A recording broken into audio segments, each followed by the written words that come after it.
Hello, नमस्कार दोस्तों। स्वागत करता हूं आपके अपने यूट्यूब चैनल श्री क्लासेस में। इस क्लास में हम राजस्थान चतुर्श्रेणी कर्मचारी भर्ती के लिए राजस्थान जीके के मॉडल पेपर सॉल्व कर रहे हैं, जो कि आज 15वां नंबर का है। इससे पहले हमने 14 मॉडल पेपर सॉल्व कर लिए हैं।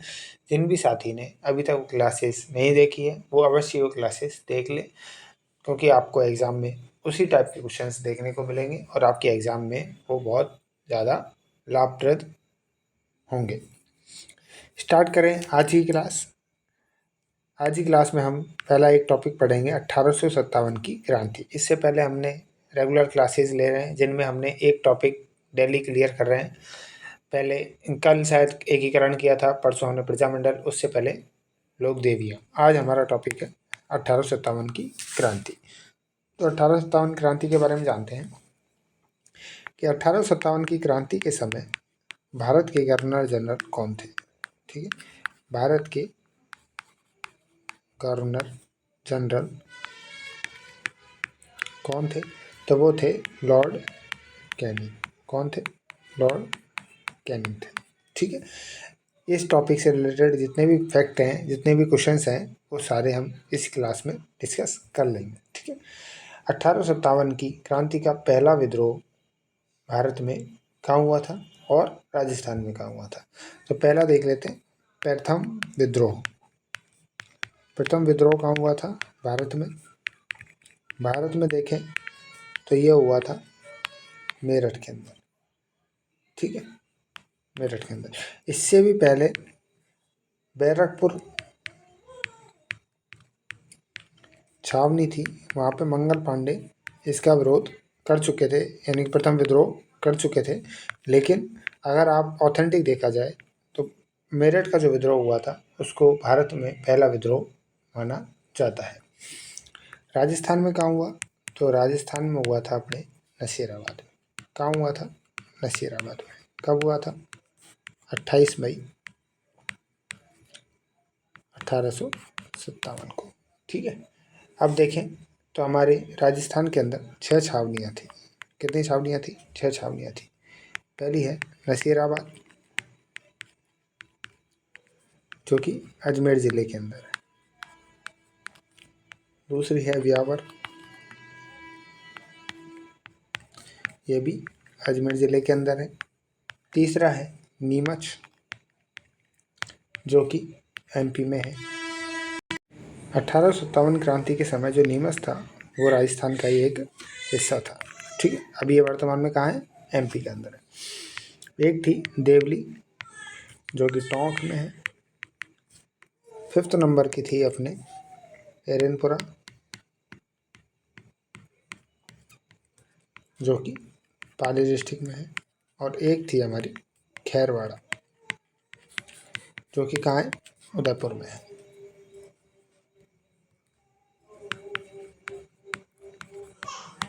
ठीक है, इसमें क्वेश्चन कैसे पूछा जाता है? क्वेश्चन पूछा जाता है आपसे ऐसे मैचिंग वाले में। कैसे? ऐसे मैचिंग करवा करवा के जो क्वेश्चन पूछे जाते हैं, इस टाइप से आपसे क्वेश्चन इसमें पूछा जाएगा। ठीक है, अब देख लेते हैं हम 1857 की क्रांति के समय पॉलिटिकल एजेंट कौन थे। Political agent. ठीक है, तो अलग अलग जगह के, अलग अलग रियासतों के अलग अलग पॉलिटिकल एजेंट थे। तो कौन कौन थे? तो मेन जो रियासत है उनका हम डिस्कस कर लेते हैं। पहली है मेवाड़, यानी कि उदयपुर। मेवाड़ का कौन था? मेवाड़ के थे सावस। ठीक है, दूसरा आता है मारवाड़, यानी कि जोधपुर। मारवाड़ के थे मैक मैसन। कौन थे? मैक मैसन थे। थर्ड आ जाता है कोटा। कोटा का कौन था?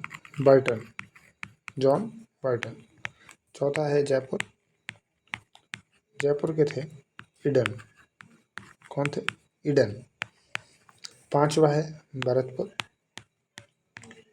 भरतपुर के थे मॉरिसन। कौन थे? मॉरिसन थे। 6th नंबर पे आ जाता है सिरोही। सिरोही के थे आपके हॉल। कौन थे? हॉल थे। तो ये हमारे जो पॉलिटिकल एजेंट थे महत्वपूर्ण रियासतों के हमने डिस्कस कर लिए।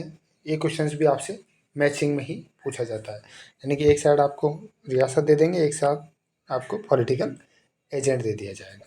ठीक है, अब देखते हैं 1857 की क्रांति के समय राजपूताना रेजिडेंसी का एजीजी कौन थे। एजीजी कौन थे, तो ये थे पैट्रिक लॉरेंस। पैट्रिक लॉरेंस, ठीक है भाई, पैट्रिक लॉरेंस थे। अब स्टार्ट करते हैं हम कि क्रांति में सबसे पहली क्रांति कहाँ हुई थी, नसीराबाद में, जो हमने अभी पहले पढ़ लिया। तो पहली क्रांति हम देखते हैं नसीराबाद विद्रोह। ठीक है, नसीराबाद विद्रोह। आज मैं थोड़ा गले में दिक्कत है, इसकी वजह से धीरे बोल रहा हूँ। उम्मीद है कि आपको आवाज़ समझ में आ रही होगी। ठीक है, अब देखिए नसीराबाद में विद्रोह का प्रमुख कारण क्या था। तो नसीराबाद में जो विद्रोह का प्रमुख कारण था वो था अविश्वास। कभी कभी एक क्वेश्चन पूछ दिया जाता है आपसे कि नसीराबाद विद्रोह का प्रमुख कारण क्या था, अविश्वास था। विद्रोह कब हुआ था, अभी मैंने डेट बताई थी आपको, 28 मई 1857 को हुआ था। ठीक है, नसीराबाद के अंदर कौन सी सैनिक टुकड़ी थी, तो सैनिक टुकड़ी थी नसीराबाद के अंदर 15वीं नेटिव इन्फेंट्री। कौन सी थी, 15वीं नेटिव इन्फेंट्री कहाँ थी, नसीराबाद में सैनिक टुकड़ी थी। ठीक है, नसीराबाद छावनी का जो विद्रोह था वो राजस्थान का पहला विद्रोह था, ये हम पहले डिस्कस कर चुके हैं। अगली आती है हमारी नीमच। नीमच का विद्रोह कहाँ हुआ था, कैसे हुआ था। तो नीमच के विद्रोह के लिए क्या हुआ, नसीराबाद घटना के बाद नीमच छावनी में कर्नल एबॉट था, उसने सैनिक परेड को मैदान में बुलाया और वफादारी की शपथ दिलाई। यानी कि नीमच में क्या हुआ था कि जो सैनिक टुकड़ी थी उसको परेड ग्राउंड पे बुलाया और उसको क्या करा, वफादारी की, यानी कि वो अंग्रेज़ों के साथ में या रहने की, अंग्रेज़ों को सपोर्ट करने की क्या करवाई, शपथ दिलवाई। तो उस टाइम में क्या हुआ कि जो वहाँ के जो सैनिक थे, यानी कि जो भारतीय सैनिक थे, वो क्या हो गए, उग्र हो गए कि भाई वो अंग्रेज़ों का सपोर्ट क्यों करेंगे, यानी कि इंडियंस जो भारतीय हैं उनका विरोध करने के लिए वो बोल रहे थे। तो ये जो नीमच में जो क्रांति हुई थी वो इसका कारण यही था। ये कब हुई, ये क्वेश्चन बहुत बार आया हुआ है आपको, 3 जून 1857 को हुआ था। तो इसमें बस आप ये डेट याद रखिएगा, जो मैंने अभी बात बताई है वो ठीक है, थोड़ा माइंड में रखो कि नीमच के विद्रोह में क्या इशू था, लेकिन इसका जो क्वेश्चन बनता है वो मैक्सिमम डेट से ही बनता है कि इसकी डेट क्या थी। ठीक है, किसके नेतृत्व में हुआ वो भी देख लीजिए एक बार, कि अली बेग के नेतृत्व में हुआ। किसके नेतृत्व में हुआ, अली बेग के नेतृत्व में हुआ था। ठीक है, अगला है मैं बहुत ही महत्वपूर्ण, एरनपुरा विद्रोह। एरनपुरा विद्रोह जो हुआ था ये सबसे महत्वपूर्ण विद्रोह है। ठीक है, इसके अंदर क्या हुआ, ये पहले तो ये देख लो कब हुआ, कि ये हुआ 21 अगस्त 1857 को हुआ था। यहाँ के जो सैनिक थे, इन सैनिकों ने एक नारा दिया था, चलो दिल्ली मारो फिरंगी।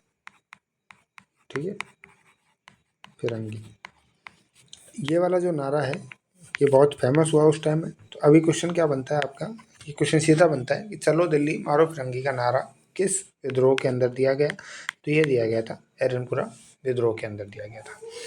एरनपुरा के जो ठिकानेदार थे, यानी कि आहोवा, एरनपुरा के पास में एक आहोवा स्थान था, तो आहोवा के ठिकानेदार थे ठाकुर कुशाल सिंह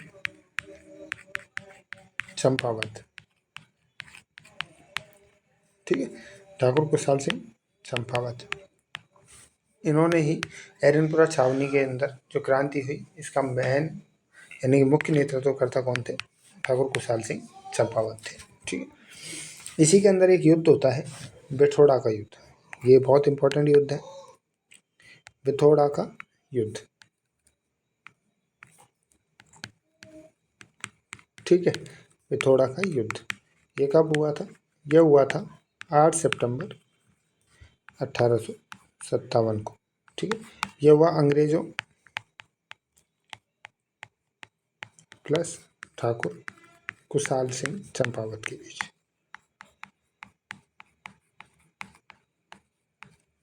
ठीक है, इस जो युद्ध में अंग्रेजों का अंग्रेजों का साथ दिया था वो थे जोधपुर रियासत के सेनापति, जोधपुर का सेनापति था एक, क्या नाम था, ओंकार सिंह।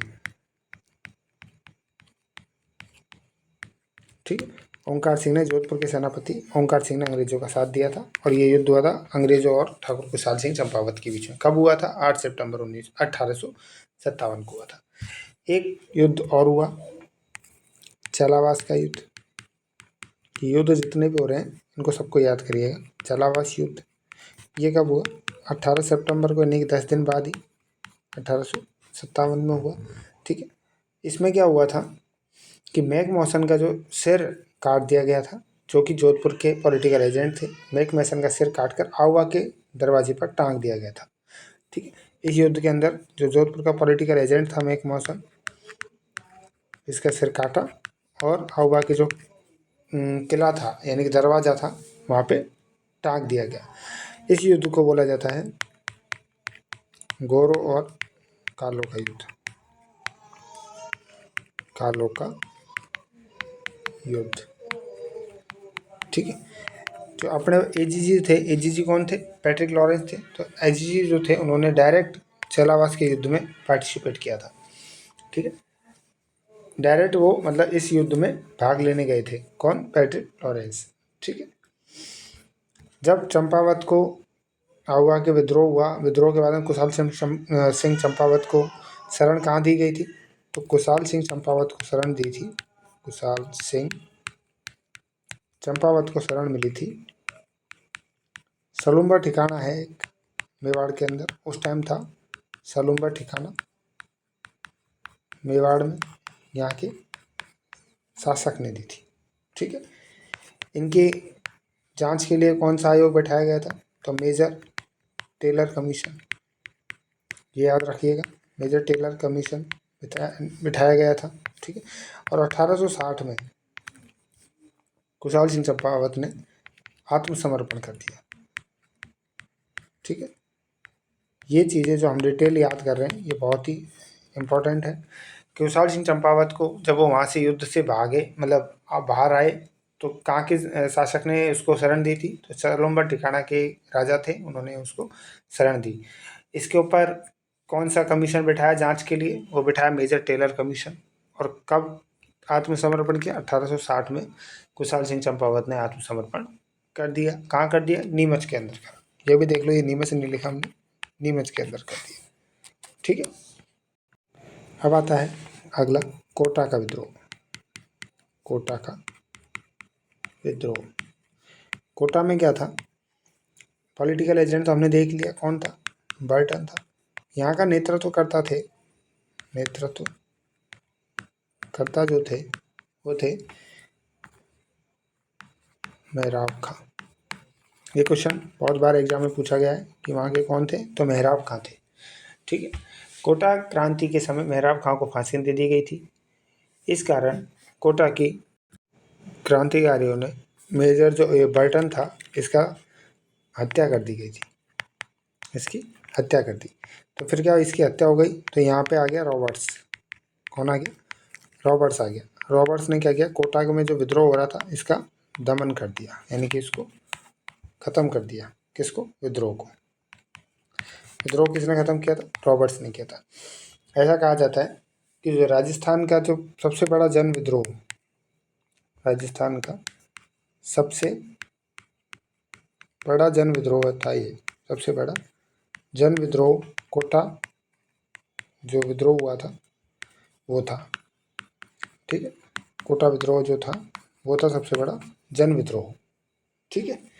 ये हमारी 1857 क्रांति की मेन जगह रह हो गई कंप्लीट। ठीक है। इसमें कुछ पॉइंट्स रह रहे हैं। एक है भरतपुर क्रांति का, एक है टोंक की क्रांति। बस ये दो क्रांति और रह रही हैं, इनके बारे में भी हम जान लेते हैं। भरतपुर क्रांति। ठीक है। तो भरतपुर के अंदर मैंने अभी बताया था आपको कौन थे? मॉरिसन थे, पॉलिटिकल एजेंट। और अलवर के राजा विनय सिंह थे उस समय। तो इन्होंने जो यहाँ विद्रोह हुआ तो यहाँ क्रांतिकारियों का साथ किसने दिया था? अमर सिंह ने, सॉरी विनय सिंह ने दिया था। तो इसमें जो मेन पॉइंट है वो यही है कि उधर भरतपुर क्रांति में किस में भरतपुर का पॉलिटिकल एजेंट कौन था? तो मॉरिसन थे। ठीक है। अब आती है टोंक की। टोंक के जो क्रांति हुई थी तो इसके जयपुर के पॉलिटिकल के अंदर आता था ये, जबलपुर के पॉलिटिकल एजेंट के अंदर आता था जयपुर। ये कौन थे? ईडन थे, ठीक है, ईडन थे। यहाँ पे आलम खां के नेतृत्व में क्या हो रहा था? विद्रोह हो रहा था, ठीक है। आलम खां के नेतृत्व में विद्रोह किया जा रहा था। तो ये टोंक से रिलेटेड मेन पॉइंट है, ये आलम खां को याद रखिएगा, ठीक है। अब बढ़ते हैं अगले पॉइंट की ओर। राजस्थान की दो छावनियाँ ऐसी थी, एक तो है ब्यावर, एक है खेरवाड़ा। ये दो ऐसी छावनियाँ थी जिन्होंने 1857 क्रांति के विद्रोह में भाग नहीं लिया, ठीक है। तो कई बार क्वेश्चन ये पूछा जाता है कि राजस्थान की ऐसी कौन सी छावनियाँ थी जिन्होंने 1857 की क्रांति के विद्रोह में भाग नहीं लिया? तो वो थी ब्यावर और खेरवाड़ा, ठीक है। एक पॉइंट ये स्पेशल बन जाता है कि 1857 की क्रांति के समय राजस्थान का पहला शहीद कौन था?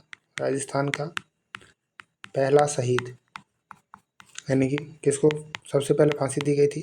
तो वो दी गई थी अमरचंद बाठिया। ये कहाँ के थे? ये थे बीकानेर के, ठीक है। कहाँ के थे? बीकानेर के थे। तो ये हमारे 1857 क्रांति के जो महत्वपूर्ण पॉइंट्स जो थे वो हमारे कंप्लीट हो गए, आपको समझ में भी आ गए होंगे, ठीक है। इसी तरीके से हम इन क्लासेस को कंप्लीट कर रहे हैं। अब अगर आपको कोई प्रॉब्लम है या समझ में नहीं आया हो, कोई पॉइंट समझ में नहीं आ रहा हो या याद नहीं हो रहा हो, तो कमेंट बॉक्स में आप अपनी डाउट्स कर सकते हैं क्लियर। सेकंड, आपको कोई भी सब्जेक्ट में कोई भी प्रॉब्लम आ रही हो, चाहे वो मैथ्स हो, चाहे रीजनिंग हो, चाहे जीके हो, चाहे आपकी साइंस जीके में साइंस हो, ठीक है, या इंग्लिश हो या हिंदी हो, आपको कोई भी डाउट आ रहा है तो इस क्लास के डिस्क्रिप्शन में अपन टेलीग्राम चैनल की लिंक दे देंगे, उसमें आप जुड़ जाइए। आपको कोई भी डाउट आता है उसमें आप मैसेज कर दीजिएगा, आपके डाउट सॉल्व कर दिया जाएगा, ठीक है। तो स्टार्ट करते हैं आज की अपन जो रेगुलर क्लासेस कर रहे हैं, जिसमें हम PYQ कर रहे हैं, यानी प्रीवियस ईयर क्वेश्चंस कर रहे हैं, ठीक है। इसमें सबसे पहले क्वेश्चन है आज का, राजस्थान के पश्चिम में अंतर्राष्ट्रीय सीमा क्या कहलाती है? तो राजस्थान की जो पश्चिम में अंतर्राष्ट्रीय सीमा है वो है रेड क्लिफ रेखा। रेड क्लिफ रेखा कब डिसाइड हुई थी? 1947 में डिसाइड हुई थी। डुरंड है, ये पाकिस्तान और अफगानिस्तान के बीच है, ठीक है। पाकिस्तान और अफगानिस्तान के बीच है। मैकमोहन रेखा, ये भारत और चीन के बीच है। ये कब डिसाइड हुई थी? ये डिसाइड हुई थी 1914 में, ठीक है। पाक जलडमरू, ये है भारत और श्रीलंका के मध्य। कहाँ है? भारत और श्रीलंका के मध्य कौन सा है? पाक जलडमरू है, ठीक है। समझ में आ गया? इसका आंसर हो जाएगा आपका रेड क्लिफ रेखा। अगला प्रश्न है, राजस्थान में कुबड़ पट्टी कहाँ स्थित है? तो राजस्थान में कुबड़ पट्टी है नागौर और अजमेर के बीच। कुबड़ पट्टी क्या होती है? यहाँ पे फ्लोराइड की मात्रा अधिक है, फ्लोराइड की मात्रा अधिक है। इसकी वजह से यहाँ पे जो हड्डियाँ हैं अपनी, यहाँ के लोगों की हड्डियाँ क्या होती है? कमज़ोर होती है, दांत झड़ने लग जाते हैं। यानी फ्लोराइड ज़्यादा है तो आपके जो दांत हैं वो क्या ख़राब जल्दी हो जाएंगे, ठीक है, और आपकी हड्डियाँ जो कमज़ोर हो जाएंगी। तो ये कहाँ पे? ये अजमेर और नागौर के क्षेत्र में है। राज्य में संभागीय व्यवस्था किस वर्ष में प्रारंभ हुई थी? तो राज्य में जो संभागीय व्यवस्था है 1949 में स्टार्ट हुई थी, ठीक। कब हुई थी? 1949 में स्टार्ट हुई थी संभागीय व्यवस्था। ये फिक्स क्वेश्चन है। अगला प्रश्न है, राज्य के लिए चुनी गई राजस्थान से प्रथम महिला कौन थी? तो राज्य सभा के लिए चुनी गई तो वो थी शारदा भार्गव, और लोकसभा के लिए थी राजस्थान से प्रथम, वो थे गायत्री देवी जी। राज्यसभा के लिए शारदा भार्गव थी, लोकसभा के लिए गायत्री देवी थी। सिरोही क्षेत्र में पहाड़ियों को स्थानीय भाषा में क्या कहा जाता है? तो कहा जाता है भाकर, ठीक है, भाकर कहा जाता है। ऊपरमाल कहाँ है? ऊपरमाल राजस्थान का जो दक्षिणी पूर्वी भाग है, जिसको हम हाड़ौती के नाम से, हाड़ौती के आसपास का जो क्षेत्र है, यानी कि हाड़ौती और बांगड़ के, ये ऊपरमाल होता है, ठीक है। समझ में आ गया? भाकर में गरासिया जनजाति, भाकर क्या है? एक पहाड़ी क्षेत्र है, यहाँ पे कौन सी जनजाति रहती है? गरासिया जनजाति रहती है, ठीक है, गरासिया जनजाति रहती है। शहरिया जनजाति कहाँ रहती है? शहरिया जनजाति रहती है बारां के अंदर, ठीक है, ये याद रखिएगा। शहरिया जनजाति बारां के अंदर रहती है, गरासिया जनजाति सिरोही के क्षेत्र में रहती है, और भाकर जो पहाड़ी है वहाँ रहती है। ऊपरमाल क्या होता है ये बता दिया मैंने आपको। अगला प्रश्न है, मारवाड़ के मैदानी भाग को मेवाड़ के उच्च पत्थर यानी कि पठार से अलग करने वाली श्रृंखला कौन सी है? वो है मेरवाड़ा की पहाड़ियाँ। मेरवाड़ा की पहाड़ियाँ कहाँ है स्थित है? यह है अजमेर जिले में, अजमेर जिले के अंदर। ठीक है। कमनौर की पहाड़ी कहाँ है? ये राजसमंद में। नाग पहाड़ियाँ कहाँ है? नाग पहाड़ी भी क्या है? अजमेर में है। यहाँ से लूनी नदी निकलती है। ठीक, लूनी नदी निकलती है। बिरसा मेड़ा की पहाड़ी भी राजसमंद के, शायद राजसमंद या उदयपुर के आसपास है। ठीक है, राजसमंद या उदयपुर के आसपास वाला जो क्षेत्र है वहाँ पे बिरसा मेड़ा की पहाड़ियाँ स्थित है। अगला प्रश्न है, धामण, करण और अंजन क्या है? ये क्या है? घास की किस्म है। एक घास की सबसे फेमस किस्म है वो है सेवण, जो कहाँ मिलती है? जैसलमेर में। ठीक है, सेवण जो घास की किस्म है वो जैसलमेर में। धामण, करण और अंजन भी क्या है? घास की किस्म है। एक मैं आपको इस क्लास में एक पॉइंट बता देता हूँ कि जो राजस्थान का जो भौतिक प्रदेश है वो किस किस हिसाब से कितना कितना बटा हुआ है, कितनी जनसंख्या और कितना क्षेत्रफल है, वो हम डिस्कस कर लेते हैं। जैसे कि राजस्थान के 4 क्षेत्र हैं मेन। तो पहला है पश्चिमी रेतीला। ठीक है। सेकंड है आपका अरावली। थर्ड है आपका पूर्वी। ये क्वेश्चन क्या है एग्जाम में बहुत ही ज़्यादा देखने को मिलते हैं। और एक है दक्षिणी पूर्वी। ठीक है। अब देखिए, हम देख लेते हैं इसको, 2 पार्ट में डिवाइड कर देते हैं। 2 पार्ट में ऐसे, एक में हम जनसंख्या लिख देंगे और एक में हम क्षेत्रफल लिख देंगे। तो पहले हम लिख देते हैं क्षेत्रफल और यहाँ लिखेंगे जनसंख्या, यानी कि क्षेत्रफल कितना है और कितनी जनसंख्या निवास कर रही है। तो रेतीला का क्षेत्रफल है 61.11% और यहाँ 40% जनसंख्या निवास करती है। राजस्थान की जनसंख्या की कुल 40% जनसंख्या इस क्षेत्र में निवास करती है। अरावली का क्षेत्र प्रतिशत है 9%, यहाँ पे 10% जनसंख्या निवास करती है। पूर्वी मैदान का जो क्षेत्रफल है वो 23% है, यहाँ पे 39% जनसंख्या निवास करती है। ठीक है। और जो पठारी क्षेत्र है, पूर्वी दक्षिणी पूर्वी क्षेत्र है, इसमें 6.89% का क्षेत्रफल है और अपने देखा जाए तो लगभग 11% जनसंख्या है जो निवास करती है। तो ये जो वाला पॉइंट, ये वाला जो पॉइंट है आपके, ये बहुत ही इंपॉर्टेंट है। आपके एग्जाम में ये क्वेश्चन बन सकते हैं कि अरावली क्षेत्र के अंदर कितनी प्रतिशत राजस्थान की जनसंख्या निवास करती है? तो 10%। इसको अगर एक एक क्वेश्चन में बनाएं तो हमारे लगभग 10-12 क्वेश्चन सेट हो गए। 10 क्वेश्चन तो सेट हो ही गए। ठीक है, किसी हिसाब से पूछ सकता है वो। ठीक है, 1 2 3 4 5 6 7 8 और इस क्षेत्र 10-12 क्वेश्चन इस पॉइंट में छोटे छोटे से बन सकते हैं। ठीक है। अगला पेज है, अगला प्रश्न है कि जैसलमेर जो कि राजस्थान का सबसे बड़ा जिला है, धौलपुर के जिले से क्षेत्रफल से कितना बड़ा है? तो वो है 12.66 गुना। कितना है? 12.66 गुना। अब ये कैसे पता चला? तो देखिए, जो जैसलमेर है इसका क्षेत्रफल है 38,401 किलोमीटर स्क्वायर। ठीक है। और जो धौलपुर है इसका क्षेत्रफल है 3,034 किलोमीटर स्क्वायर। तो ये लगभग इससे 12.66 गुना है। ठीक है। ये तो बेसिक सा फिक्स क्वेश्चन था, इसलिए मुझे ये याद है, क्योंकि ये पहले एक एग्जाम में पूछा गया था, एक क्या 2 एग्जाम में आया था ये। तो मुझे क्या याद आ गया और मेरे को ये कंटेंट में मेरे में मिल भी गया, तो मैंने आपसे ये क्वेश्चन पुटअप कर लिया है। ठीक है। अगला प्रश्न है, शेखावाटी में बनाए गए कुओं को स्थानीय भाषा में क्या कहा जाता है? तो स्थानीय भाषा में इनको कहा जाता है जोहड़। क्या कहा जाता है? जोहड़ कहा जाता है। ठीक है। दिल्ली से पालनपुर तक विस्तृत अरावली पर्वत श्रृंखला की कुल लंबाई कितनी है? तो अरावली पर्वत श्रृंखला की कुल लंबाई है अपनी 692 किलोमीटर। राजस्थान में पूछा जाए तो राजस्थान में ये 550 किलोमीटर की है। ठीक है। अगला प्रश्न देखिए, एक मैं बता दूं आपको यहाँ पे कि 1070 किलोमीटर का हमारा पश्चिमी जो क्षेत्र है, जो हम पाकिस्तान से जो सीमा लगती है वो है। ठीक है। यहाँ ऑप्शन आया था तो मेरे को याद आ गया, मैंने आपको ये कंसल्ट कर लिया। ठीक। कुकरा की पहाड़ियाँ किस जिले में स्थित है? तो अब कुकरा की पहाड़ियाँ पढ़ी होगी किसी ने, बहुत ही कम लोगों ने पढ़ी होगी। तो यह है अजमेर के अंदर स्थित है। ठीक है। आप पढ़िए वो जो आपके एग्जाम में आने लायक हो, ये नहीं कि आप टफ के पीछे भाग रहे हैं। और आप ये देखिए कि आपके अगर 70 क्वेश्चन जीके के आ रहे हैं तो आपके 10 क्वेश्चन टफ आ गए और आपके 60 क्वेश्चन ईजी आ गए, तो आप तो 10 क्वेश्चन यानी कि टफ क्वेश्चन को पढ़ने के पीछे भाग रहे हैं। आप वो 60 क्वेश्चन पे ध्यान नहीं दे रहे हैं यार। तो पहले आप वो 60 क्वेश्चन को तैयार करें। वो 10 क्वेश्चन तो आपको नहीं आते तो किसी को नहीं आते, यानी कि बेसिक जो क्वेश्चन आपके रेडी हैं अगर, तो आपका सिलेक्शन पक्का है। अभी हाल ही में पटवारी वाले एग्ज़ाम में भी देख लो, क्योंकि अभी लेटेस्ट अभी 10 दिन महीने भर पहले ही हुआ है। 17 तारीख को हुआ था और अभी आज 12-13 तारीख हुई है। 1 महीने पहले में आपने पेपर का लेवल देखा होगा कि पेपर में प्रीवियस ईयर क्वेश्चन ही ज़्यादा पूछे गए हैं। तो अभी का जो पैटर्न है अधीनस्थ बोर्ड का, यानी कर्मचारी चयन बोर्ड का, वो है कि प्रीवियस ईयर क्वेश्चन ही पूछे जा रहे हैं। और हम इस सीरीज़ में हमने 15 पेपर, आज 15वां पेपर हम ले रहे हैं। 15वें पेपर में तक हमने प्रीवियस ईयर क्वेश्चन ही सॉल्व किए हैं। हालांकि हो सकता है वो क्वेश्चन ईजी हों, किन्हीं कैंडिडेट्स को ये क्वेश्चन बहुत आसान भी लग रहे होंगे और किन्हीं को समझ में भी कम आ रहे होंगे, ठीक है। तो अब ये मत सोचिएगा कि यार ये तो बहुत ईजी क्वेश्चंस है, क्वेश्चंस नहीं देखते हैं ऐसे।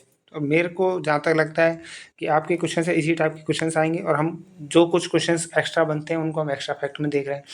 हमने अभी 4 टॉपिक कंप्लीट कर ही दिए है कि नहीं। एक्स्ट्रा में 4 टॉपिक कंप्लीट हो गए, जहाँ से क्वेश्चंस बहुत सारे बनते हैं। 1857 क्रांति हो गई, प्रजामंडल हो गए, आपका एकीकरण हो गया। तो यहाँ से क्वेश्चंस आपके 3-4 क्वेश्चन देखने को आसानी से मिलेंगे, और हमने पूरा टॉपिक कवर किया, ये भी नहीं कोई टॉपिक छोड़ दिया है, कोई क्वेश्चन छोड़ दिया हो, ठीक है। तो मेरे हिसाब से ये क्वेश्चन जो हम कर रहे हैं बहुत ही अच्छे हैं और आपके एग्जाम में आने लायक है, ठीक है। तो इसका आंसर आपका अजमेर हो गया, समझ में आ गया होगा। बड़े अगले प्रश्न की ओर। जसवंतगढ़ की पहाड़ियाँ किस जिले में स्थित है? तो जसवंतगढ़ की पहाड़ियाँ हैं उदयपुर के अंदर। कहाँ है? उदयपुर जिले के अंदर स्थित है। पिटमांड का पहाड़ का विस्तार किस जिले में है? तो जो पिटमांड का पहाड़ है राजसमंद जिले में है। इसका विस्तार कहाँ पे? राजसमंद जिले में स्थित है, ठीक है। पिटमांड का जो मैदान है ये राजसमंद जिले में है। खानवा के युद्ध में बूंदी के किस शासक ने राणा सांगा की सहायता की थी? तो राणा सांगा की सहायता की थी इसमें नारायण दास हाड़ा ने। किसने की थी? नारायण दास हाड़ा ने खानवा के युद्ध में राणा सांगा की सहायता की थी। खानवा के युद्ध के बारे में हमने पहले ही पढ़ रखा है कि 1527 में सांगा और बाबर के बीच में लड़ा गया था। सांगा और बाबर के बीच में लड़ा गया था, ठीक है। गढ़सीसर सरोवर कहाँ स्थित है? तो गढ़सीसर सरोवर है जैसलमेर के अंदर स्थित है, ठीक है। सुरजन चरित्र नामक प्रसिद्ध ग्रंथ की रचना किस विद्वान द्वारा की गई है? ये की गई चंद्रशेखर के द्वारा। सुरजन चरित्र जो नामक ग्रंथ है इसकी जो रचना है वो चंद्रशेखर के द्वारा की गई है, ठीक है। अबली मीणी का महल कोटा के किस शासक के द्वारा बनवाया गया था? तो ये बनवाया गया था राव मुकुंद सिंह हाड़ा के द्वारा। अबली मीणी का महल कहाँ है? कोटा में स्थित है, और ये कब बनवाया गया था? राव मुकुंद सिंह हाड़ा के द्वारा बनवाया गया था, ठीक है। बाला किला में किस मुगल बादशाह ने एक रात गुजारी थी? तो बाला किला कहाँ स्थित है पहले तो ये देख लें कि अलवर जिले के अंदर स्थित है, और यहाँ पे बाबर ने एक रात गुजारी थी, ठीक है। राजस्थान में मेवानगर प्रसिद्ध है, किस लिए प्रसिद्ध है मेवानगर? मेवानगर है कहाँ पे? तो ये बाड़मेर के अंदर है। ये किस लिए प्रसिद्ध है? ये पार्श्वनाथ जैन मंदिर के लिए प्रसिद्ध है, ठीक है। तो आज की क्लास हमारी यहीं कंप्लीट होती है। जिन भी साथियों ने अभी तक चैनल को सब्सक्राइब नहीं किया है वो चैनल को सब्सक्राइब कर लीजिएगा। कल हम कंप्यूटर की मैराथन क्लास लेके आएंगे, जिसमें हम मैक्सिमम क्वेश्चंस रखेंगे जो आपके एग्ज़ाम के लिए बहुत ही महत्वपूर्ण रहेंगे, और उनमें से आपके जो क्वेश्चंस आएंगे वो सीधे सीधे आपको देखने को मिल जाएंगे, ऐसी उम्मीद हम करेंगे। और इस टाइप का कंटेंट आपके लिए लेके आएंगे, ठीक है। और अभी तक चैनल सब्सक्राइब नहीं करा तो चैनल सब्सक्राइब कर लीजिए, और अपने अन्य फ्रेंड्स के साथ में शेयर कर दीजिए। अभी अपने पास में 5-6 दिन है। हम इन 5-6 दिन में भी अगर जी जान से मेहनत करते हैं या मॉक टेस्ट लगाते हैं जो अपने अभी तक हमने कर दिए हैं, जैसे 15 मॉक है वो लगा लेता है, तो जीके में मैक्सिमम क्वेश्चन वो एग्ज़ाम में टिक कर देगा और वो सही कर देगा, ठीक है। तो आप अभी भी अगर आपने कुछ थोड़ा बहुत प्रीवियस ईयर पहले पढ़ा हुआ है और अभी आपने तैयारी 10-5 दिन से नहीं भी की है, तो आप अब भी करते हैं तो 5-7 दिन में भी आप जीके को कवर पूरा कर सकते हैं, क्योंकि वैकेंसी बहुत ज़्यादा है। तो इसमें इतनी कट ऑफ वगैरह बनेगी नहीं। नॉर्मल जो पेपर आएगा, इजी पेपर आ रहा है अभी, इतने ज़्यादा टफ भी नहीं आ रहे, ठीक है ना। तो आप अपनी क्लास को शेयर करिएगा अपने फ्रेंड्स के साथ में। फिर मिलते हैं अपन नई क्लास के साथ, तब तक के लिए जय हिंद, जय भारत।